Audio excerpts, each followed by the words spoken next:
Hello students. Today we are going to be learning about Chapter 2.9, solving complex word problems using equations. And in this video you will be talking about train or travel problems.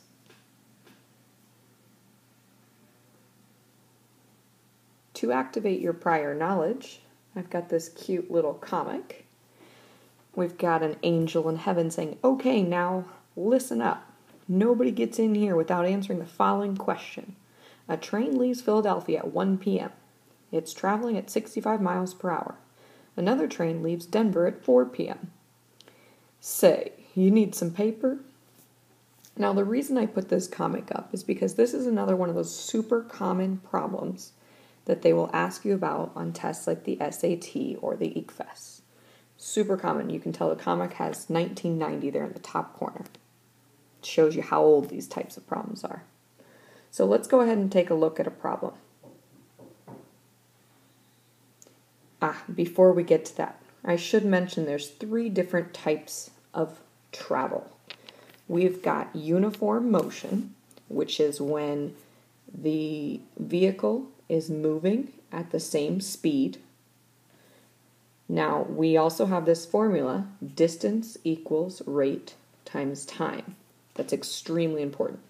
It shows the relationship between the distance, the rate or the speed, and the time. Uniform motion are problems that involve objects going either the same direction. So you've got 2 vehicles traveling side by side, same direction. You've also got options for opposite direction, meaning the cars start at the same place and maybe they travel in opposite directions. Say they start in Barranquilla and one goes to Cartagena and one goes to Santa Marta. And finally, you've got the round trip option.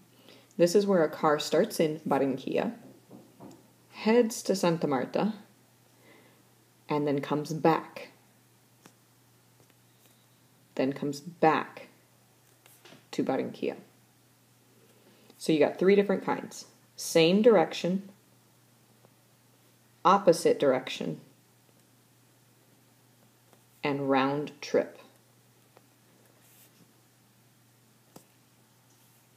All right, so let's look at a problem then.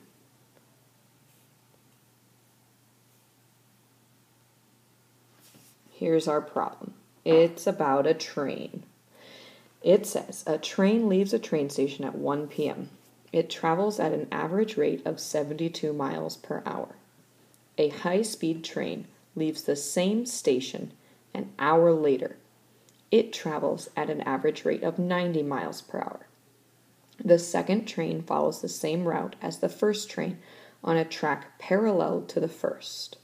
And how many hours will the second train catch up with the first train? So what kind of travel is this? Is it same direction, opposite direction, or round trip? Well, it's same direction because they're leaving from the same station and it's following the same route. Okay, so you'll notice here I've got a table set up for you. This table is going to help you in establishing what equation you'll be solving. The first thing is the vehicle. Notice we've got 2 different vehicles. The first is the high-speed train, so I'm going to call that HS. And the second, it doesn't say, but we'll call it the second train, so I'll just put 2.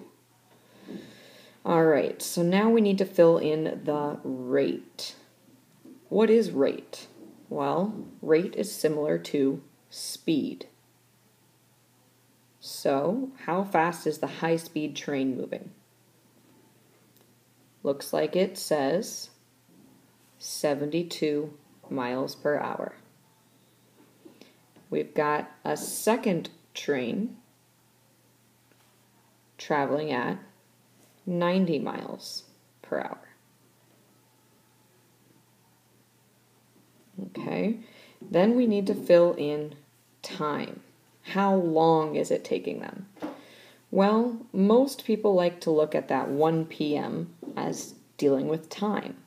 Sure, 1 o'clock, that's when the train left. But is that how long it took the train? No. We don't know how long it's taking the train. The only thing we do know is that the second train leaves an hour later.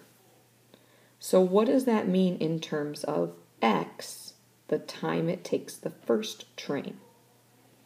Well, it means that the second train will be traveling for 1 hour less than the first train. So that time would be X minus 1. Why 1 hour less? Well, because they're sitting at the station for an hour before they leave, and the other train has been traveling during that hour. All right, so we've got our final box to fill in here, the distance traveled, and this is going to come using our formula of distance equals rate times time.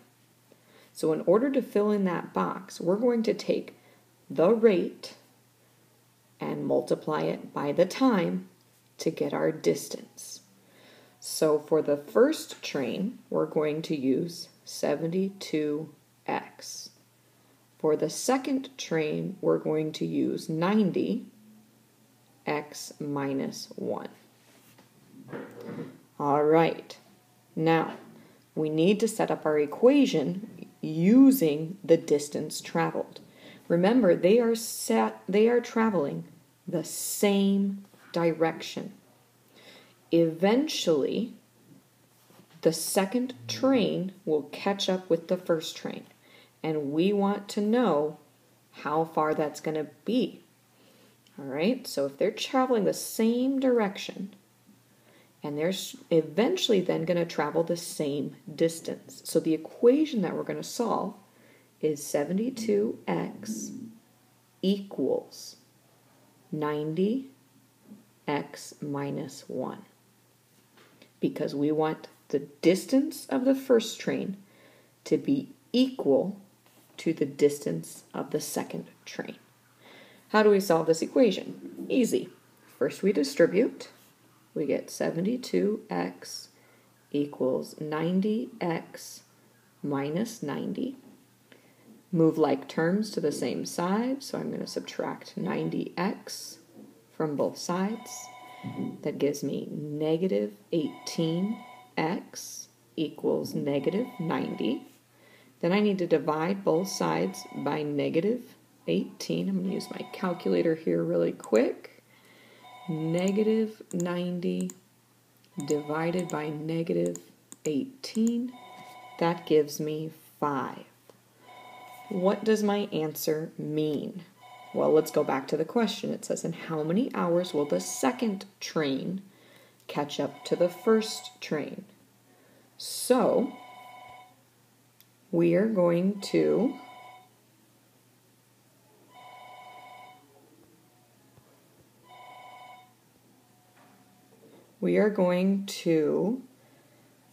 look at our time category in our table. And if x equals 5, that's the amount of time it took the first train. So in order to know how long it took the second train, we're going to need to do x minus 1, which means we have 5 minus 1, which means the second train took 4 hours. All right, that's example number 1. Let's go do another example.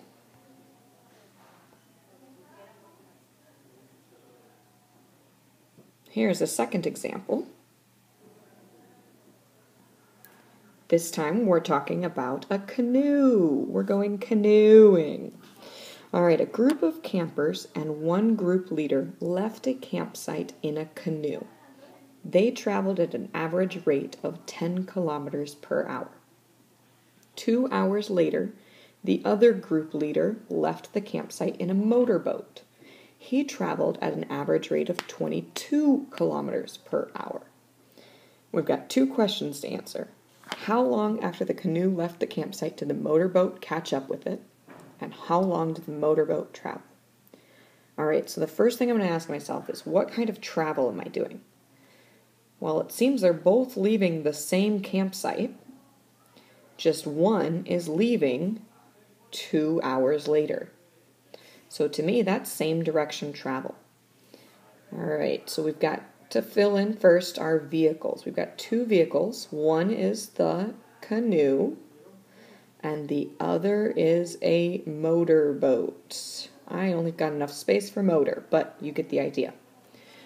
Now we need to fill in the rate.